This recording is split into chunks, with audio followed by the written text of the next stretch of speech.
Hello, नमस्कार दोस्तों, नमस्ते, गुड मॉर्निंग, जय हिंद। चलिए, हमने आपको दिया था श्रृंगार रस। कौन सा रस दे दिए थे आपको? पढ़ा दिए थे श्रृंगार रस।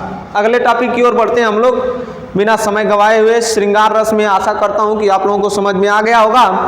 ठीक है, अच्छे से पढ़िए बाबू, ध्यान लगाकर, मन लगाकर। अगले टॉपिक की ओर बढ़ते हैं। इस रस का नाम है मेरे भैया हास्य रस। इस रस का नाम क्या है? हास्य रस। बहुत ही अच्छा है हास्य रस। कौन सा रस?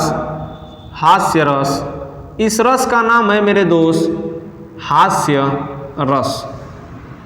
हास्य रस। इसका स्थायी भाव क्या होगा मेरे दोस्त? इसका स्थायी भाव होगा हास्य। स्थायी भाव क्या होगा? हास्य। देखिए, हास्य रस का स्थायी भाव क्या होगा? हास्य। इसमें भी आपको क्या मिलेगा? अनुभाव मिलेगा। इसमें भी आपको मेरे दोस्त क्या मिलेगा? अनुभाव मिलेगा। इसमें भी आपको विभाव मिलेगा। क्या मिलेगा? अनुभाव मिलेगा, विभाव मिलेगा। इसमें भी मेरे प्यारे भैया संचारी भाव मिलेगा। क्या मिलेगा? संचारी भाव मिलेगा। चलिए देख लेते हैं। हास्य रस का स्थायी भाव हास्य। हास्य रस का स्थायी भाव हास्य। चलिए, इसका विभाव क्या होगा? विभाव या अनुभाव देख लेते हैं। इसका अनुभाव क्या होगा? तो व्यक्ति की मुस्कान। किसकी मुस्कान? तो किसी भी व्यक्ति की मुस्कान। किसी भी व्यक्ति की क्या? मुस्कान। अनुभाव में पहला वाला मिलेगा, किसी भी व्यक्ति की मुस्कान। क्या? किसी भी व्यक्ति की मुस्कान। अस्थाई भाव मेरे भैया आपको मिलेगा हास्य। अस्थाई भाव हास्य। अनुभाव में मुस्कान। फिर क्या? अनुभाव में मजाक करना। क्या करना? मजाक करना। अनुभाव में अगला अनुभाव मिलेगा मजाक करना। विभाव में क्या रहेगा मेरे भैया? देख लेते हैं। विभाव में अनोखी आकृति। विभाव में अनोखी आकृति या अनोखी वस्तु या अनोखा व्यक्ति। अर्थात अनोखा व्यक्ति थोड़ा होगा। क्या करेगा? अनोखा पहनावा पहना रहेगा। पैंट पहन ले रही ऊपर, शर्ट पहन ले रही नीचे, का हाथ में ले रही बल्टी, ले रही कुछ उधार मांस। ठीक है, वो मिलेगा। अनोखी आकृति, अनोखी वस्तु, अनोखा व्यक्ति देखा। फिर संचारी भाव का मिलेगा। अरे भैया, संचारी भाव मिलेगा हर्ष। देखेंगे तो पहली बात आपको खुशी भी मिलेगी। और ही का मिलेगा? हर्ष तो मिलेगा। इसमें आलस्य भी मिलेगा, निद्रा भी मिलेगा। आलस्य क्या मिलेगा? आलस्य, निद्रा, इसका संचारी भाव है हर्ष, आलस्य, निद्रा। फिर क्या मिलेगा? चपलता और उत्सुकता। चपलता और क्या मिलेगा? उत्सुकता। क्यों चीज के जाने के लिए जल्दी जल्दी जो आपके अंदर आता है उसको क्या कहते हैं? उत्सुकता। चपलता मतलब चंचलता। निद्रा मतलब जानी गिला आई एकदम बढ़िया से सुता और कोनो आके में जगैला ना उठो, क्या करते हैं? ये सब का आएगा। कौन सा रस? हास्य रस। आलस्य। अरे माई हो माई, पीटल ये बात दबाई के एकदम दे दुखात बात सुतल बड़ा बाऊ का न माल लाग के दूसरे के क्यों का नाम लेके, अरे सुरसवा का बाऊ सुते दा बहुओ हंसी आज दो चार गोजी कसबो करी। ठीक है, आलस्य, हर्ष, खुशी। अब व्यक्ति को ऐसा देख लेंगे, हंसी मिलेगी तो खुशी मिलेगी, एकदम खूब बढ़िया से हंस लीजिए, पेट उठ लगे दुखाए। ये सब किस में मिलेगा? हास्य रस में। हास्य रस का स्थायी भाव हास्य। अनुभाव क्या होगा? तो व्यक्ति की मुस्कान, मजाक करना, ये सब किस में आ जाएगा? अनुभाव में आ जाएगा। विभाव में क्या आएगा? अनोखी आकृति, अनोखी वस्तु, अनोखा व्यक्ति, अनोखा चित्र देखकर। ऐसा देखकर मान लीजिए कोई चित्र बनाए, उसको पहनाना है नाक में नाक में का कान में का नाक में, ओके पहने के चप्पल नीचे रख ले कपारे पर, हाथ में का पंजा गोड़ में पहन ले, गोड़ में का मोजा हाथ में पहन ले, तो ये सब का मिलेगा? हंसी मिलेगी। अगला देखिए, इसकी परिभाषा, इसको जल्दी से स्क्रीनशॉट लेना हो तो लीजिए, या तो मैं कहता हूं साथ में लिखते रहिए, ठीक है। अब इसकी परिभाषा देखते हैं, चलिए परिभाषा देख लीजिए भैया। परिभाषा कुछ नहीं है, परिभाषा तो मैं कभी लिखने का काम अब नहीं करूंगा, लिख दिया हूं, अब बोलूंगा आप लोग लिखिएगा, ठीक है। या तो आप लोग परिभाषा बना भी सकते हैं मेरे भैया।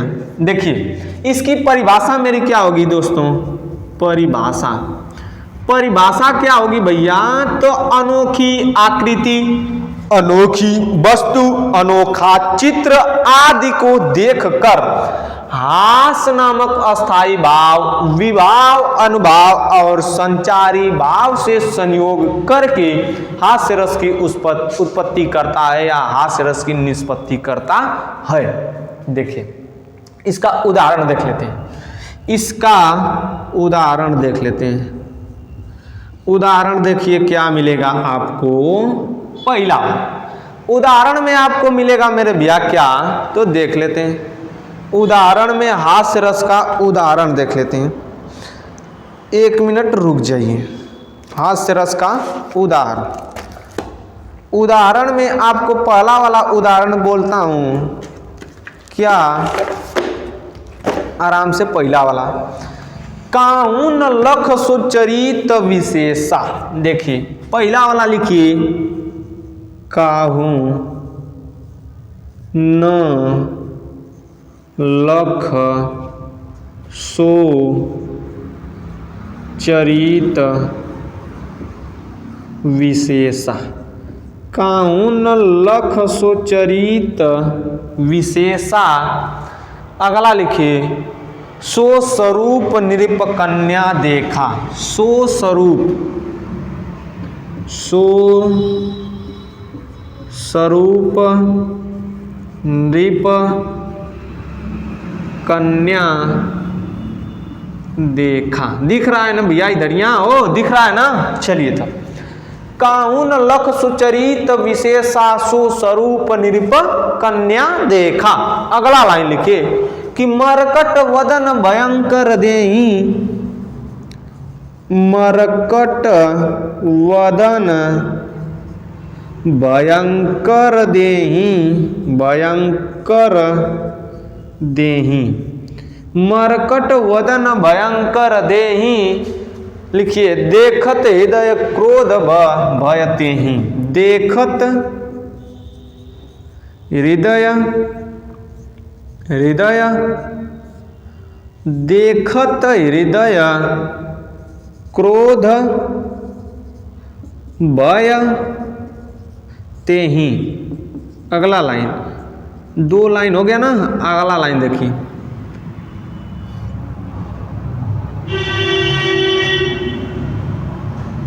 सो स्वरूप नृप कन्या देखा। पहला लाइन, दूसरा लाइन, मरकट वदन भयंकर देहि, देखत हृदय क्रोध भय तेहि। पुनि पुनि मुनि उकसई अकुलाही, पुनि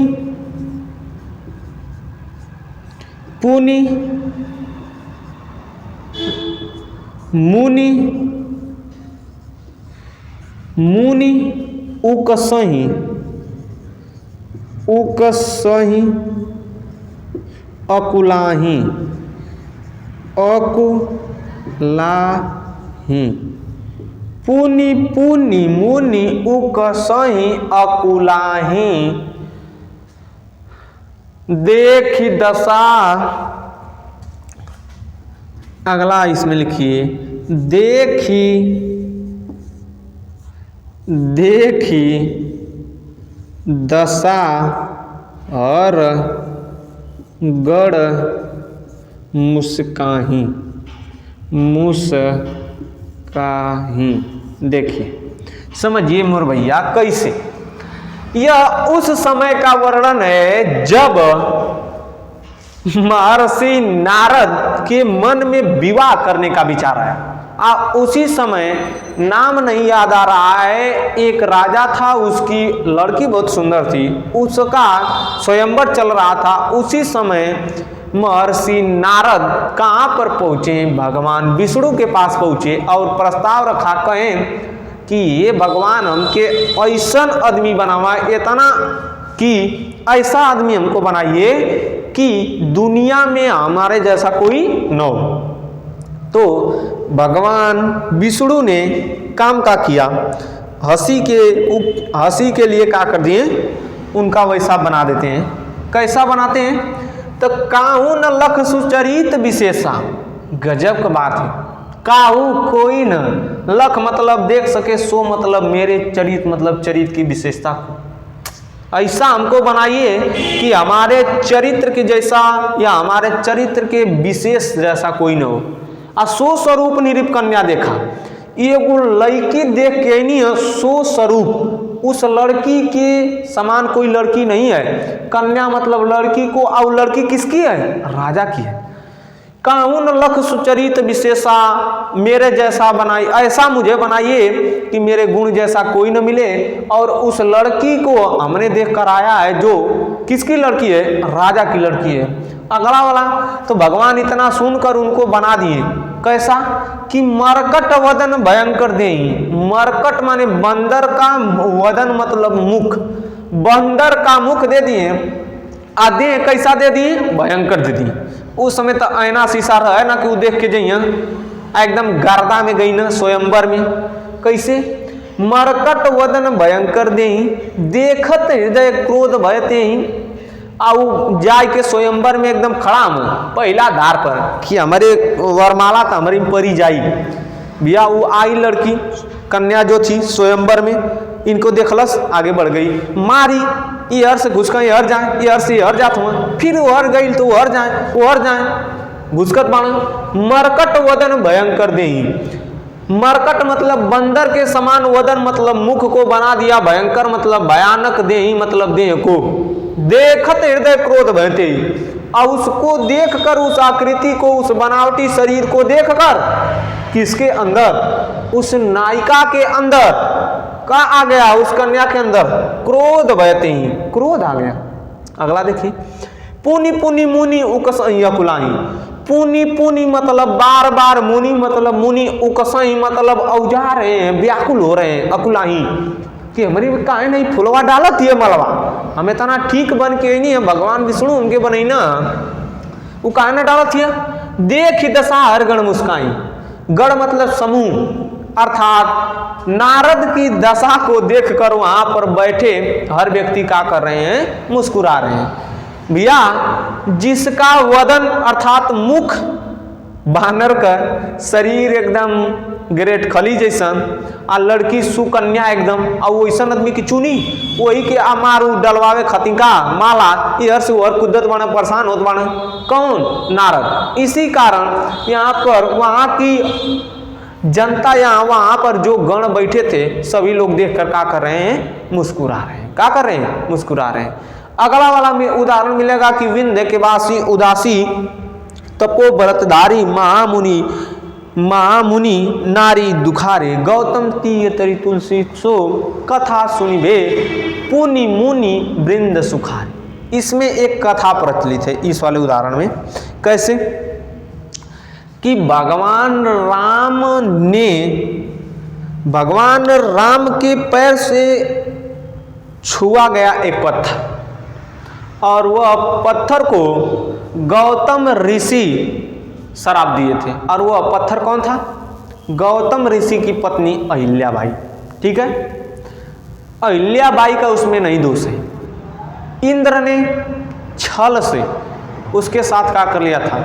संयोग कर लिया था या संभोग बना लिए थे। किसके वेश में? उन्हीं के वेश में, गौतम ऋषि के वेश में। उसी बात से नाराज होकर या क्रोधित होकर गौतम ऋषि ने कहा कि तुम पत्थर बन जाओगी। पत्थर बन गई। फिर उसने पूछा कि स्वामी हमारा कल्याण कब होगा? मैं इस पत्थर से मूर्त कब बन पाऊंगी, अर्थात मानव योनि में फिर कब आऊंगी? तो उन्होंने बताया कि भगवान राम का पृथ्वी पर अवतार होगा और उसी समय तुम क्या करोगी? उनके पैर से स्पर्श होगी और आप का बन जाओगी, उस समय एक सुंदर स्त्री बन जाओगी। उसी समय का वर्णन है कि विंध्य के वासी उदासी तपो व्रतधारी। विंध्य पर्वत पर जितने भी कहाँ हैं बैठे हैं, कौन, ऋषि महर्षि। इसी कथा को सुनकर भगवान राम विंध्य पर्वत की ओर बढ़ रहे हैं। उस समय सभी क्या हैं, जो मुनि हैं, सभी लोग अपने हाथ में एक एक पत्थर लेकर बैठे हैं कि भगवान राम यहाँ उनके घोड़े से छुआवल जाए, एक अगो एकदम सुंदर सुंदर का पैदा हो जाएंगी, स्त्री बन जाएंगी। वही कथा है कि विंध्य के वासी उदासी तपोव्रतधारी महामुनि नारी बिन दुखारे, गौतम तीय तरी तुलसी थो कथा सुनी, बे पुनि मुनि वृंद सुखारे। उस बात को लेकर खुश हो रहे हैं एकदम कि भगवान राम आएंगे और क्या करेंगे, तो उनके पैर से हम लोग अपने पत्थर को स्पर्श कराएंगे और अच्छी अच्छी का हो जाएंगी, स्त्रियां पैदा हो जाएंगी। कोई दिक्कत? आशा करता हूँ कि समझ में आ गया होगा। काउन अलग सुचरित विशेषा सो स्वरूप निरकन्या देखा मरकट वदन भयंकर दे ही देखत हृदय को बहते ही पुनि मुनि पुनि पुनि मुनि उकसई यकुलाई देखी दशा हरगढ़ मुस्काई। ठीक है, कहाँ का वर्णन बता दी अच्छे से, स्वयंवर का वर्णन, किसका वर्णन, नारद का वर्णन है। अच्छे से आप लोग पढ़ कर आइएगा। मिलेंगे अगले दिन भैया अगले एपिसोड में। अब मुझे जाने की आज्ञा दीजिए। जय हिंद।